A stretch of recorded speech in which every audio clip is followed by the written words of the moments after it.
से नीचे उतरे, सती को साथ में लिया, कहा चलो। सती बोली कहाँ? कहा राम कथा सुनने। सती बोली कहाँ जाइएगा? कहा कुंभज ऋषि के आश्रम पर, आने अगस्त मुनि के आश्रम पर। सज्जनों, एक बार त्रेता युग में ही शंभु गए कुंभज सिपाही। सत्संग में जाने से क्या लाभ मिलता है? लोग कहते हैं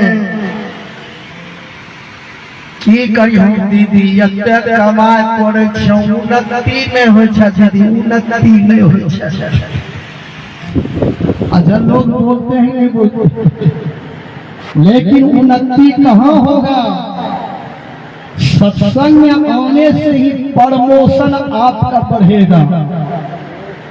सत्संग में आने से प्रमोशन बढ़ता है। प्रमोशन का हिंदी उन्नति। उन्नति कौन नहीं चाहते हैं?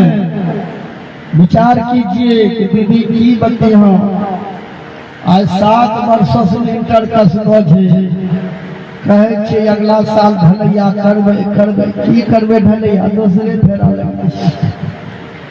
जो आदमी सत्संग नहीं करेंगे जीवन में उसको कभी उन्नति नहीं होगा।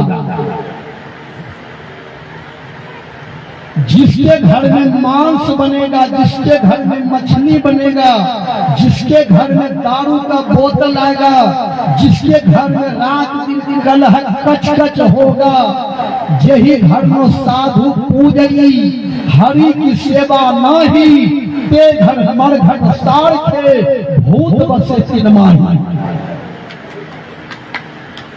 कबीर साहब का विचार। जिस घर में सत्संग नहीं होगा, जिस घर में संत का चरण नहीं पड़ेगा, जिस घर में संत का कदर नहीं होगा, जिस घर में मांस मछली दारू बनेगा, जिस घर में लड़ाई झगड़ा होगा, जिस घर के लोग 7 बजे तक सोए रहेंगे, सूर्य उदय होने पर कोढ़ी मारेंगे, रात में खाकर रात भर भरिया चूल्हे छोड़ेंगे, उसके घर में कभी उन्नति नहीं होगा।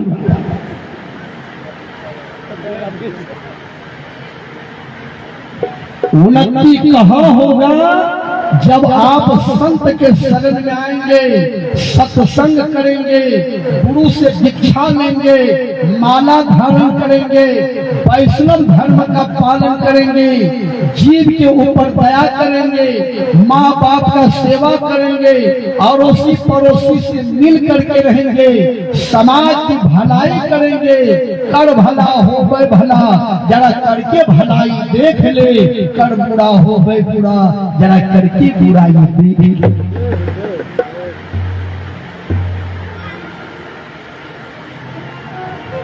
एक बार त्रेता युग माही शंभु गए कुंभज सिपाही। सत्संग में आने से प्रमोशन कैसे बढ़ता है? जिस समय भोला बाबा सत्संग सुनने के लिए जा रहे थे राम कथा, उस समय उनका नाम था शंभु।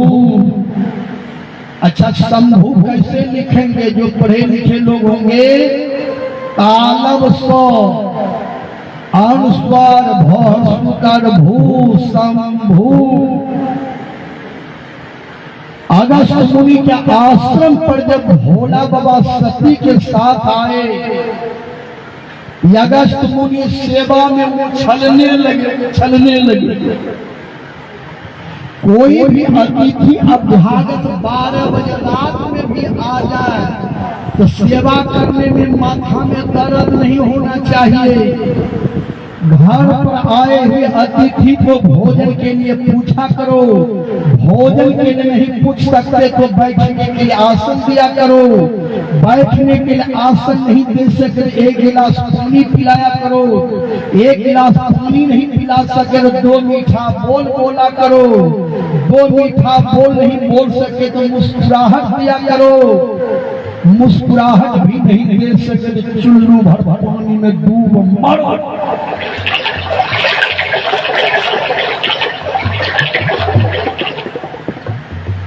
संसार में 4 देवता पूजनीय हैं। अतिथि देवो भवः, आचार्य देवो भवः, मातृदेवो भवः, पितृदेवो भवः। माता पिता, अतिथि और गुरु के सेवा, ये 4 पूजनीय देवता है धरती पे। जिस घर में माँ बाप हंसते हैं उस घर में देवी देवता बसते हैं।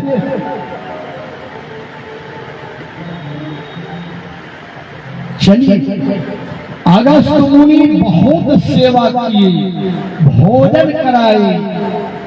भोला बाबा से कहा कि हे देवाधिदेव महादेव, आप तो उल्टा गंगा बह करके मेरे कुटिया पर कैसे चले आए?